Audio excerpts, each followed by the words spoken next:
Christ is risen.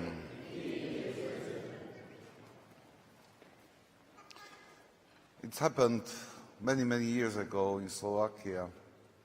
There was a parish whose priest of this parish died, so another priest was covering him for several months, up to June, because in June there are this movement of priests. Traditionally it is in Prešov, and when there was a meeting during which decision was made who is going where, so Bishop asked that priest who was covering the parish, he asked him, tell us about your experience, what kind of parish is it? Maybe know who would fit there. And this priest answered, well, there are people, they come to a church, there is nothing like extra to say, not bad, not good, but something is missing there. And when he was asked what is missing, he said, look, you can feel that. They are coming to the church, but they do not have any expectations, and they do not any help. And he explained why. I'm not going to explain that because, or to repeat that, because our gospel explains what was happening with that parish. We see this in the way of life of this paralyzed man. He spent on this place of miracles when many were healed, many, many, many years. He witnesses many miracles. He saw a lot of miracles of healing, but he was not able to get to the water. And for sure, after a while, he lost hope. He lost expectations. Probably, and from his words it's clear that there was some kind of resignation in soul, which was saying that, well, I will be not so lucky because I have nobody who would help him.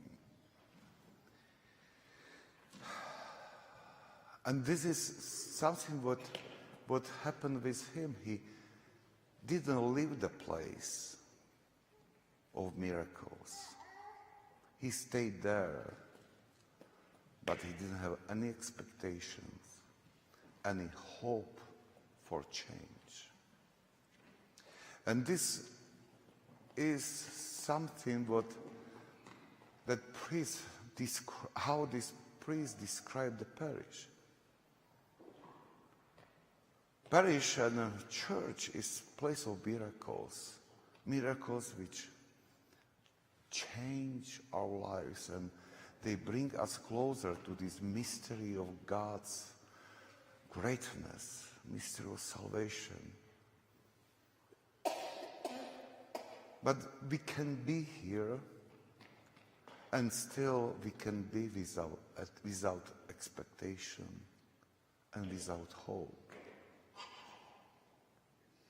But we know and we read and we saw and maybe we have friends and relatives who experienced this miracle of this transformation of heart.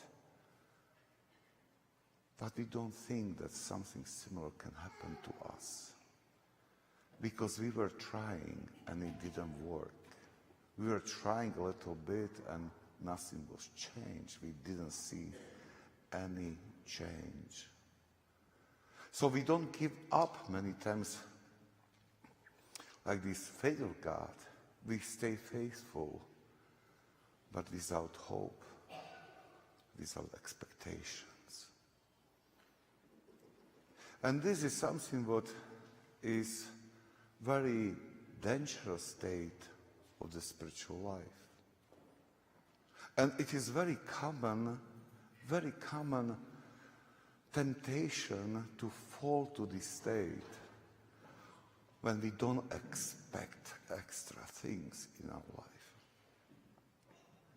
It's common experience because, well, we don't try too hard to open ourselves for receiving of these special graces. Many times we try for day, 2, 3, 4, or maybe week, maybe whole great fast.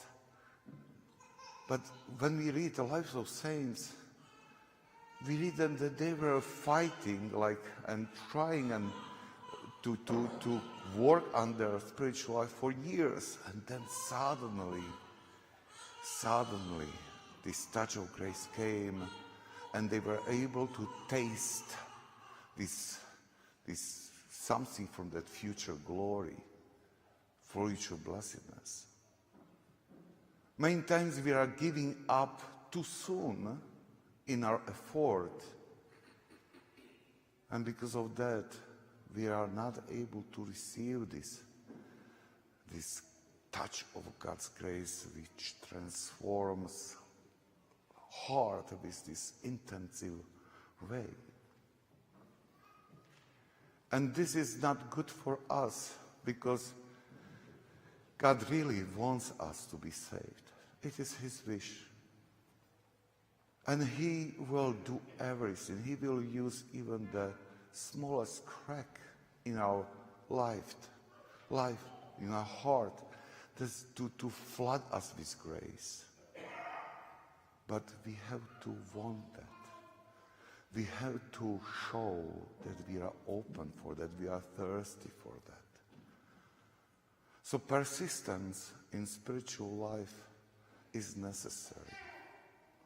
Because through persistence in our routine of spiritual life, good routine, good rule of prayer, good rule of life, and persistence in that creates these opportunities when we start to see what truth about ourselves, truth about God, and from that there is this push to make a decision, push to open ourselves to something what is bigger, to make another step towards perfectness. And this movement in heart is so intensive that we see clearly and we understand clearly what we are supposed to do. But many times we are too scared to make this step, because it means a little bit change in life, change our ways of life, overcome our will. But if we persist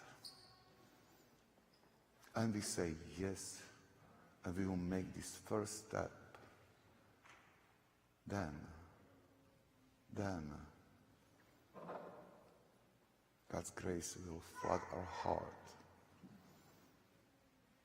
and we will have experience of God's goodness.